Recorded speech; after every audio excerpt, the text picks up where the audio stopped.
DARPA, shaping the future, creating opportunities for new capabilities, strategically, tactically.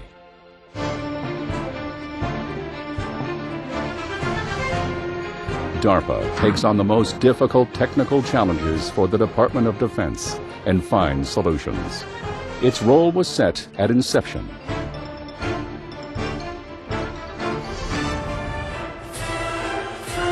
(1957). We are ensnared in an arms race with the Soviet Union.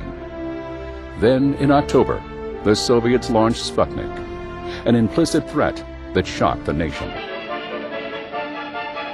Today, a new moon is in the sky, a 23-inch metal sphere placed in orbit by a Russian rocket.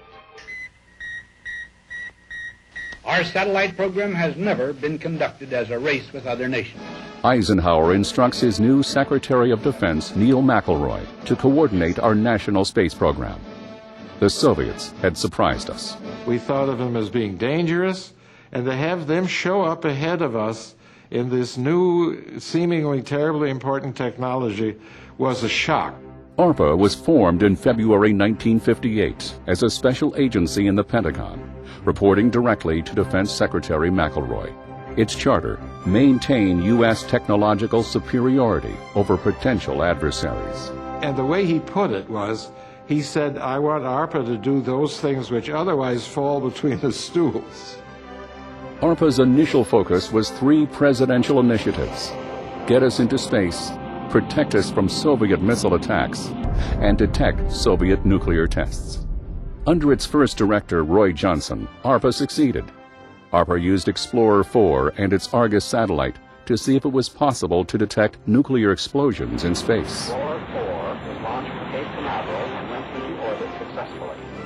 This is a rocket engine. DARPA was developing a new class of rocket boosters, strong enough to carry men to the moon. Once the space program was on track, it was transitioned out of DARPA. Part of it went to the newly formed civilian agency, NASA. The rest moved to NRO. With the transition of the space programs, DARPA was shaken. Personnel and funding had been moved out. It was a blow to the morale of the fledgling agency. Major General Austin Betts became DARPA's second director in 1959. Well, I think that my primary assignment from Herb York were to calm things down, keep the work going, and from time to time he would assign some new tasks, which he did.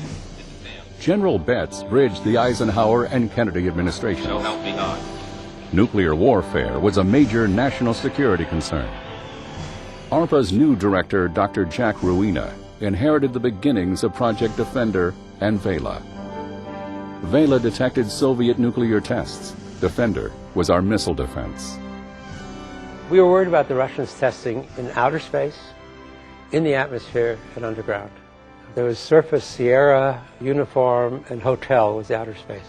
But also, if they test underground, the only way to detect testing underground is by looking at the seismic signal that emanated from a nuclear explosion. DARPA was a little over 3 years old. Defender and Vela were high-profile programs. Beneath those two umbrellas, new rewarding science was emerging: geology, seismology, and radio astronomy. DARPA was also opening the door to the information age. Computers were doing what they did best: crunch numbers. DARPA was curious. Could they be used to improve field operations and secure command and control communications? Dr. Ruina hired J.C.R. Licklider to head up the new Information Processing Techniques Office, IPTO. The computer technology has been moving in a way that nothing else people have ever known has moved. DARPA was putting the information pieces together, facing the nuclear threat, and collecting the information critical to our national defense. The partial nuclear test ban was, of course, the first real success leading to an end of the Cold War. It was only a step, but it was the first step, and I think it was important. I think DARPA's role was important in having prepared for the services to say, yes, we can assure the safety of the country in a nuclear test ban environment. When Dr. Charles Hertzfeld became director in 1965, computer networking had been gaining momentum. I had the pleasure of signing the first few DARPA orders for the ARPANET, and we sort of knew what we were doing. It was a gamble, but it was an important one. The challenge was linking several computers together, forming a network, using the first router, the IMP. From the ARPANET came the Internet, from the Internet came the web, changed the world. When we worked on the ARPANET, we did so in part because we knew it would help in the long run the military command control systems. But we also did it because, in part, it helped scientists do science better. And so it came to be. In 1965, Dr. John Foster became the Director of Defense Research and Engineering, the direct supervisor of ARPA.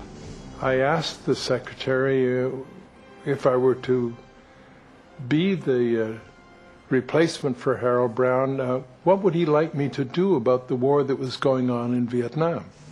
Changing the programs in ARPA was pretty straightforward.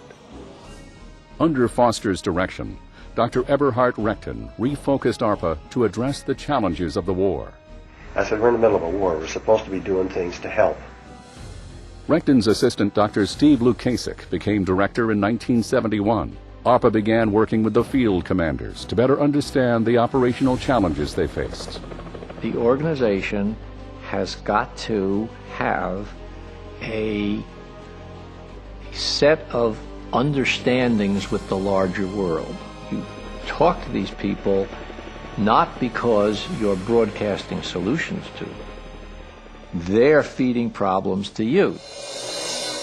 In a little over 10 years, ARPA opened the door to space exploration, established reliable nuclear detection, laid the groundwork for a missile defense system, advanced scientific disciplines, aided our troops in Vietnam, and invented the ARPANET. ARPA moved from preventing technological surprise to creating surprise for our adversaries. In Part 2, we'll see how DARPA adjusts to the intensification of the Cold War and the consequences.